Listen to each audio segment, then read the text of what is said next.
Queridos amigos, paz e bem, minha saudação fraterna e muito cordial a você, telespectador, que nos presenteia com 30 minutos da sua atenção neste belo programa que é feito de coração para chegar ao coração de Deus, através da nossa fé, mediante a nossa oração, que é a meditação da Palavra de Deus. Seja bem-vindo, muito obrigado. Meditemos esta palavra para que ela alcance o íntimo da nossa vida, a profundidade da nossa alma e possa abranger todo o nosso coração.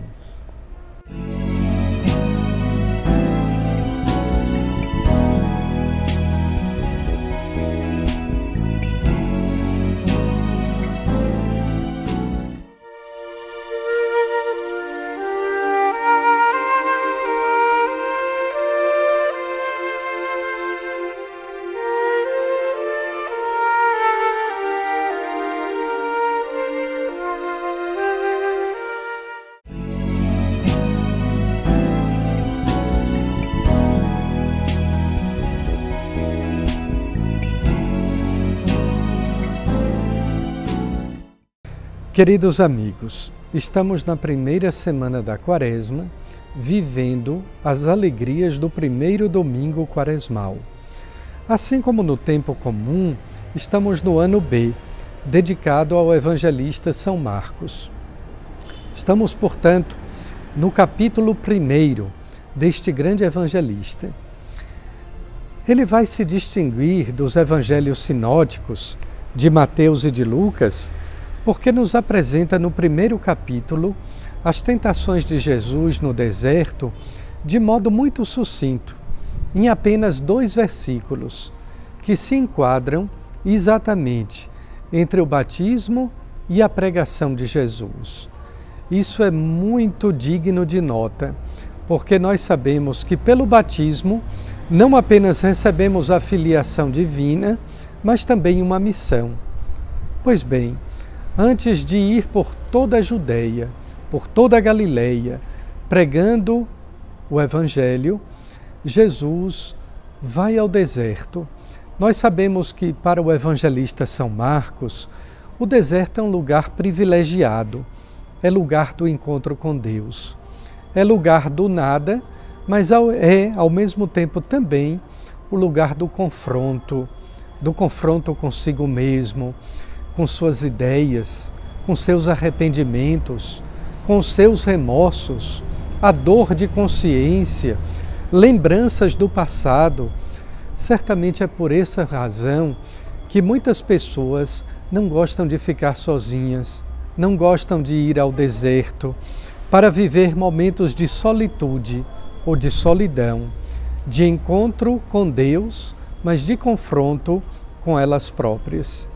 Mas Jesus vai ao deserto e é muito interessante que para São Marcos, sendo o deserto o lugar do encontro, é lugar do encontro com Deus, não apenas com a própria pessoa, mas também com Deus.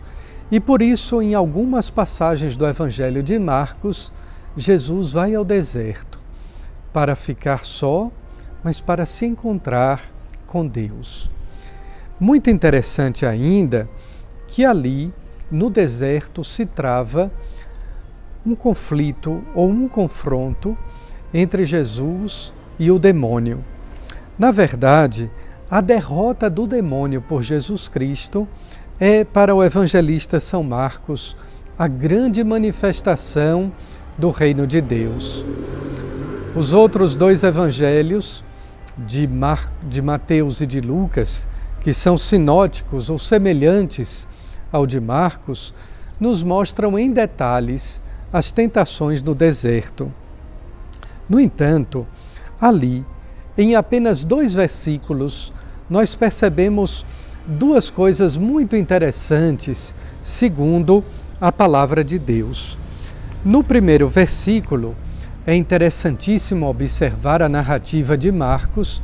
Ele diz que Jesus estava entre animais selvagens, isto é, o ambiente era hostil, eram feras selvagens.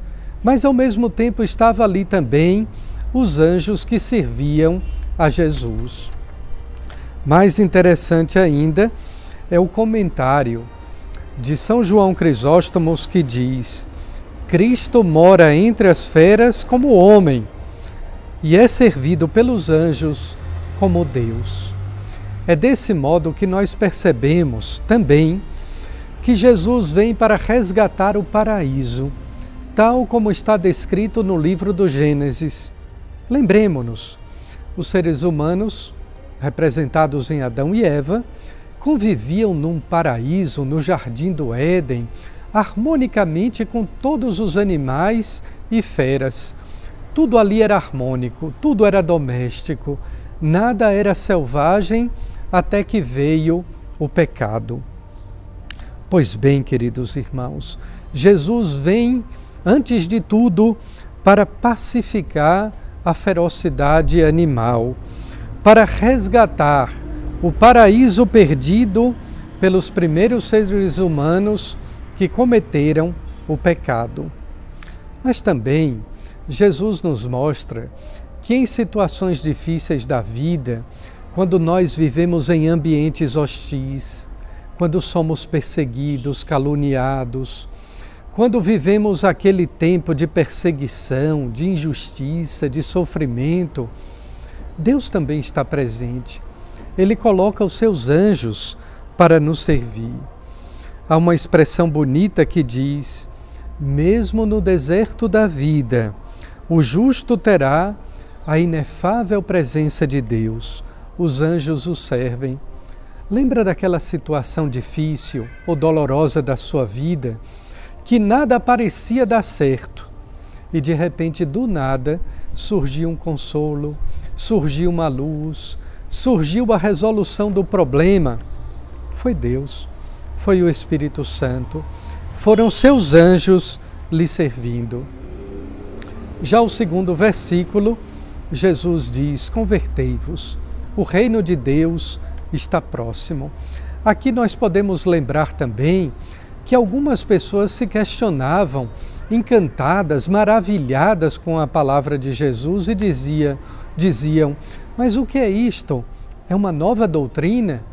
Não, não é uma nova doutrina, não é uma nova palavra, é a palavra de Deus encarnada, é o Filho de Deus, o Verbo divino que se fez homem. Por isso não se trata de uma mensagem, não é mais uma nova doutrina, é o Filho de Deus, é o Rei. O reino de Deus não apenas está próximo pela cruz e ressurreição, mas o Rei chegou no Natal. O Rei está no meio de nós, vive em nossa vida, vive em nosso meio. E é assim que nós nos alegramos pela sua presença, mas é assim também que nós nos comprometemos em viver a sua palavra, porque o apelo da palavra é exatamente esse: mudança, conversão. E a gente não pode apenas mudar as aparências, mudar de óculos, mudar de roupa. É necessário mudar por dentro. E essa é a mudança, essa é a conversão mais difícil e mais desafiadora que existe na vida do ser humano. Mudar a partir de dentro. Deus nos ama, Deus por isso mesmo nos perdoa. E é desse modo que Ele nos pede a conversão e a mudança de vida. Quanto ao demônio, ele tentou Jesus, não tinha consciência que Jesus era o Rei e que o reino de Deus tinha chegado. Não tinha consciência ainda que em Jesus era a divindade, Deus Filho, o Filho de Deus. Ele nos tenta, porque Ele quer tirar o nosso ânimo, a nossa paz. Esse Evangelho também faz nos lembrar que ninguém está isento das tentações, nem mesmo os santos. Aliás, se vocês querem perceber algo muito forte nos Evangelhos e muito interessante, a única santa, a Santíssima, que não foi tentada pelo demônio, foi Maria Santíssima. Todos os santos possuíram as suas tentações, exatamente para nos mostrar duas coisas. ninguém pode ser orgulhoso, considerando-se puro, santo, imaculado, a tal ponto que não sofra tentações. A segunda coisa, para nos lembrar que apesar das nossas fraquezas, dos nossos pecados, nós confiamos na misericórdia de Deus. Deus está em nosso meio, Deus está do nosso lado para nos fortalecer, para nos levantar, para nos conduzir até Ele. Um bom domingo para você, que essa reflexão lhe seja útil, proveitosa em seu coração e em sua alma. Amém. Chega agora aquele momento do Papo de Cruz, sempre com ela, a queridíssima amiga Lunara Aires.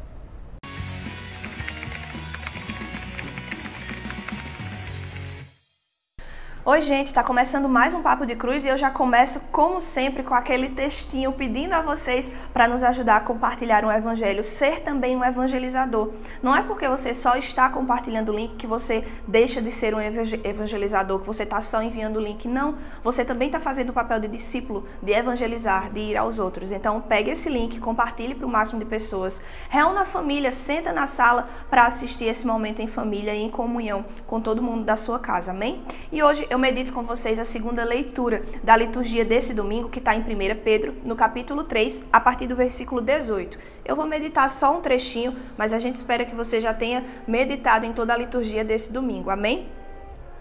Com efeito, também Cristo morreu uma vez pelos pecados, o justo pelos injustos, a fim de vos conduzir a Deus.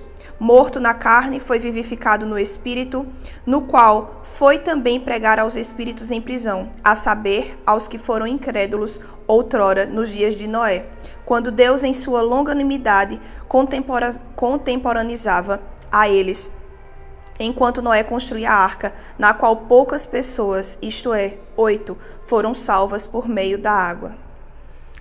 Amém. Essa segunda leitura desse final de semana já nos começa fazendo um lembrete, um apelo. Com efeito, Cristo morreu uma vez pelos pecados, o justo pelos injustos.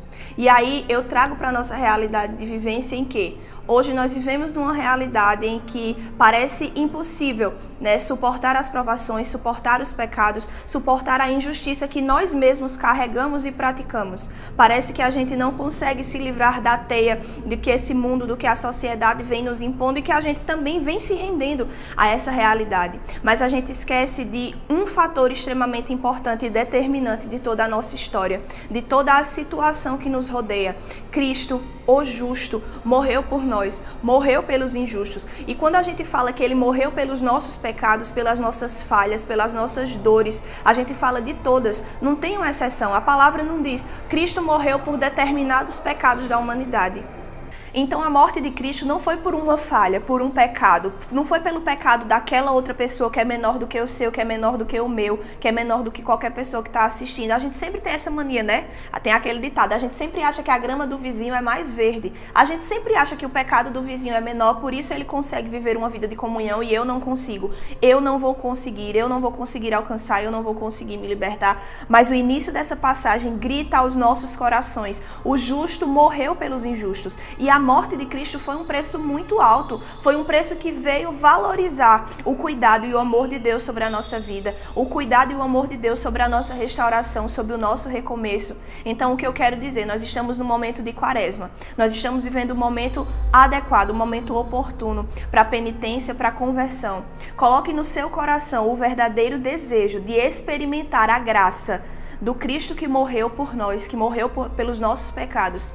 A morte de Cristo sinaliza na nossa vida a possibilidade, a certeza de restauração, a certeza de recomeço, a certeza de melhoria daquilo que a gente precisa ser melhorado. Todo mundo sabe o seu pecado, o seu espinho, a sua fraqueza, a sua fragilidade, mas o que a gente esquece ou o que a gente pouco sabe é que essa fraqueza e esse pecado é muito pequeno, é muito inferior ao preço que foi pago na cruz. Não existe uma realidade dificuldade que seja maior. Não existe uma dificuldade que você passe, que você acha que não vai conseguir, que seja maior do que a morte do justo pelos injustos. Se apegue a essa graça e acredite que Ele morreu para a nossa salvação. E a nossa salvação corresponde também à cura daquilo que nos afeta e que nos afasta de Deus. Não existe nada que você viva que seja maior do que o sacrifício na cruz por você. Se apegue a essa realidade e experimente do grande poder de Deus sobre a sua vida nessa quaresma.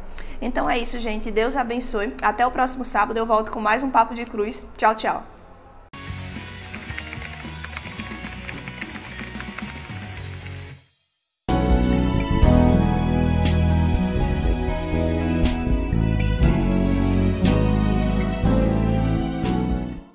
Concluindo o nosso programa, ainda nesse tempo difícil de pandemia, onde mais uma vez a quaresma se repete numa quarentena, quantos lugares com aumento de casos de infecção, hospitais lotados, mas nós confiamos em Deus.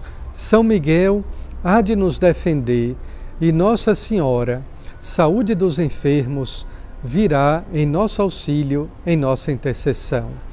Que Deus nos abençoe, em nome do Pai, do Filho e do Espírito Santo. Amém. Até a próxima semana, o nosso próximo programa de todo o coração.